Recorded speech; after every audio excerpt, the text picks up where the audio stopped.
Hello everyone, welcome back to my another vlog. আজকের ভ্লগটা অনেক বড় হয়ে যাবে, আশা করি তোমাদের ভালো লাগবে। আর তোমরা যে যেখান থেকে আমার ভিডিও দেখছিও, আশা করি সবাই ভালো আছে, আমিও অনেক ভালো আছি, সুস্থ আছি।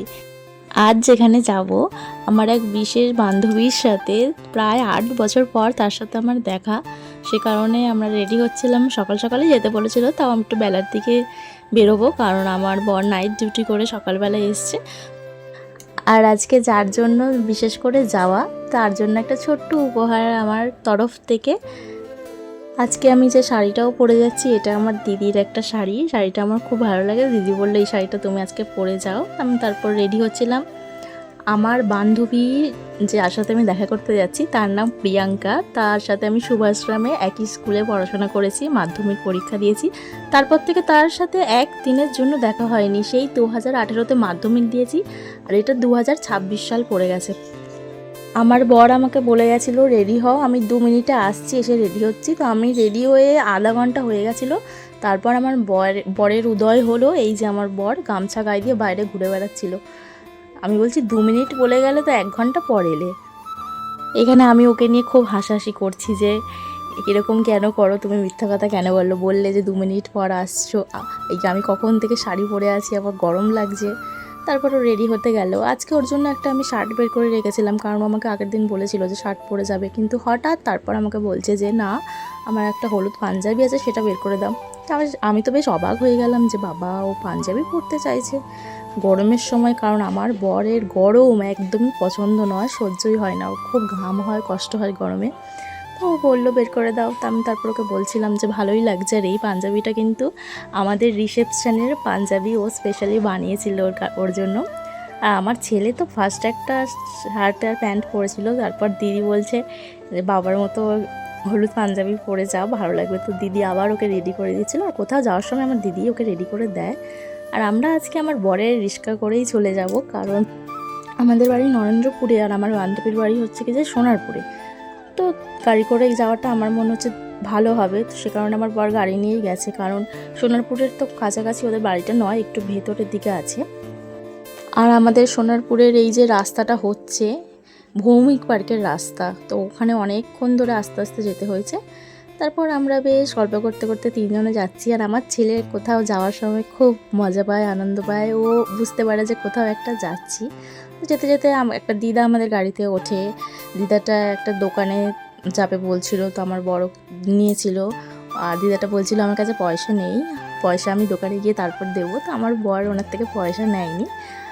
আর আমার বর আজকেও বলে নয়, আমার বরকে আমি অনেকবারই লক্ষ্য করেছি, যখন আমার বর আমাকে নিউগড়িয়া পর্যন্ত ছাড়তে যেত, যখন আমার বেবি হওয়ার আগে আমি চেক আপের জন্য যেতাম প্রতি মাসে মাসে ডাক্তার দেখাতে। আমি গাড়িতে থাকাকালীন কোনো প্যাসেঞ্জার উঠলে আমি দেখেছি ও তাদের থেকে পয়সা নিত না। এটা আমি অনেকবার দেখেছি। তো ওর এই জিনিসটা আমার সত্যি খুব ভালো লাগে। আর আমি থাকি বা না থাকি, ওরকম অনেক সময় ও অনেক প্যাসেঞ্জারকে ফ্রিতে মানে ড্রপ করে দেয়। সত্যি এই জিনিসটা আমার ওর খুব ভালো লাগে। তো আমরা সোনারপুরের দিক থেকে যাচ্ছিলাম। আমার এই বান্ধবীটা আজকে যদি আমি না যেতাম ওর বাড়িতেও আমার ওপর এত রাগ করতো, কারণ ও প্রায় 6 মাস আগে ওর ছেলের অন্নপ্রাশনের জন্য আমরা আজকে যাচ্ছি। তো 6 মাস আগে ওর ছেলের ষষ্ঠী পুজোর সময় ও ইনভাইট করেছিল, কিন্তু তখন কিছু কারণের জন্য যেতে পারিনি, কারণ আমার ছেলে তখন খুব শরীর খারাপ ছিল। তাই জন্য আমরা আবার 6 মাস পর নিমন্ত্রণ করেছে, তখন যাচ্ছি। এই 6 মাসের মধ্যে ও অনেকবারই ফোন করে বলেছিল ওদের বাড়ি যাওয়ার জন্য, কিন্তু যাবো যাবো করে আর যাওয়া হয়নি। তো যাওয়ার সময় আমার বর এবার মিষ্টি নিয়ে নিয়েছিল। আর এই যে আমাদের ছোট্ট প্রিয়াংশু, কি মিষ্টি না, এটা হচ্ছে ওর ছেলে, যার জন্য আজকে যাওয়া। ওর অন্নপ্রাশন ছিল 6 মাসের। একদম এত মিষ্টি, পুরো গোপাল ঠাকুরের মতো। আর আমার ফোনের ক্যামেরার দিকে পুরো স্পষ্ট ও তাকিয়ে আছে, এত মিষ্টি। ভাবতেও অবাক লাগে, মানে যে বান্ধবীর সাথে স্কুলে ধরাধরি খেলতাম, একসাথে টিফিন খেতাম, সেই বান্ধবীরও ছেলে হয়ে গিয়েছে। আসলে আমাদের গ্রুপের পুরো বন্ধুদের 10 জন বন্ধুর মধ্যে আমি একমাত্র যার আগে বিয়ে হয়, আর আমি একমাত্র তাদের মধ্যে যে সর্বপ্রথম মা হয়েছি। তো তারপরে আমার এই বান্ধবীও মা হয়েছে। আমার আর একটা বান্ধবীও কিছুদিন আগে মা হয়েছে, প্রিয়া যার নাম। তো এই যে আমার বান্ধবীর শাশুড়ির কোলে ওই পুচকুটা, তখন ওর আশীর্বাদ পর্ব চলছিল। আর আমার ছেলে না এত দুষ্টুমি করছিল ওদের বাড়িতে গিয়ে, আমার বর তো ওকে নিয়ে নাজেহাল হয়ে যাচ্ছিল। খাবার টেবিলে বসে আমার ছেলে এত দুষ্টুমি করছিল, খালি টেবিলের ওপর উঠে যাচ্ছিল, তাই ওকে আমরা ফোনে কার্টুনটা চালিয়ে ওখানে কোনো রকমে তিনজনে খেয়েছি। এত গরমও ছিল, তার উপর ছেলে এত দুষ্টুমিও করছিল। আর এই হচ্ছে আমার সেই মিষ্টি বান্ধবী প্রিয়াঙ্কা। খুব ভালো লাগছে, কিন্তু এত ব্যস্ত হয়ে গেছে আমি কথাই বলতে পারছি না তোর সাথে কোনো রকম। 8 বছর পর দেখা, কত গল্প আছে কিছু করার সময় নেই। আর এবার বল বান্ধবীকে কত পেয়েছিলি? যা পেয়েছিলাম বলার মতো নয়।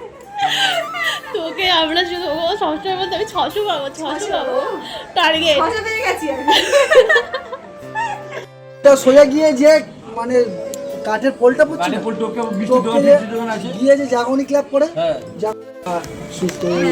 আমরা নেমন্তন্ন করবো তখন যাবি, তোরা 4 জন একসাথে যাবি। হ্যাঁ সবাই মিলে যাবো। টাটা। সবাই মিলে তোদের একটা টাটা করো টাটা করো টাটা টাটা বাই বাই। ফ্ল্যাঙ্কিস দিল ফ্ল্যাঙ্কিস দিল তারপর জোড়া ফ্ল্যাঙ্কিস দিল। এবারে সত্যি কথাটা বল, কত পেয়েছিলি? হ্যাঁ 240 না 400 400। ফার্স্ট ডিভিশন 600 না ভাই, ফার্স্ট ডিভিশন। টাটা। টাটা সাবধানে যা। হ্যাঁ হ্যাঁ টাটা। আমরা কত তাড়াতাড়ি বড় হয়ে যাই না। এই কদিন আগে মনে হচ্ছে যেন আমরা দুজনে একসাথে স্কুলে পড়তাম, আর আজ দুজনের মা হয়ে গেছি। তো দেখা হয়ে ভালো লাগলো, আবার হয়তো কখনো দেখা হবে। তো আজকের ভিডিওটা আমি এখানেই শেষ করছি, দেখা হচ্ছে নেক্সট কোনো ব্লগে। সবাই ভালো থাকবে, সুস্থ থাকবে।